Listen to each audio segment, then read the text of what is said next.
The cabinet strongly condemns the Trump administration's continuous aggression against the Palestinian people and the Palestinian leadership, especially the recent misguided decision to close the Palestinian mission in Washington, D.C., in response to the moves of the International Criminal Court against the Israeli crimes. The cabinet considers such decision as a declaration of war on the peace efforts, international law, and a clear example of the U.S. tyranny aimed to force a unilateral dictation formula under the what's so-called the deal of century,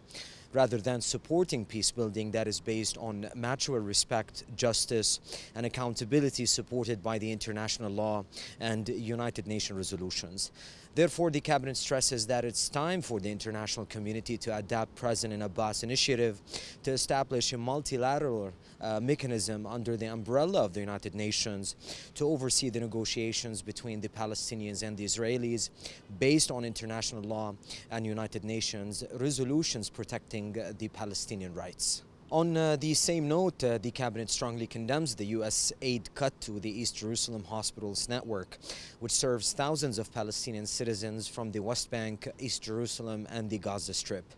The cabinet states that the Trump administration financial punishment has crossed all red lines by targeting the Palestinian people humanitarian services, which shows the immorality of such decision that threats the lives of thousands of our citizens and will affect the future of thousands of employees working in such hospitals. Following His Excellency Prime Minister Dr. Alhamdulillah and under the guidance of His Excellency President Abbas, took a quick decision to bridge the deficit created by the Trump administration blackmailing to sustain the East Jerusalem Hospital network and the delivering of the healthcare services to the Palestinian citizens. The cabinet highly praised the outcome of the 150th session of the Arab League on the level of the foreign ministers to discuss the severe financial shortage facing UNRWA. The outcome emphasized on the refusal of the Trump administration financial blackmailing against the Palestinian leadership, the support of the President Abbas peace plan that was submitted to the Security Council on February 20, 2018,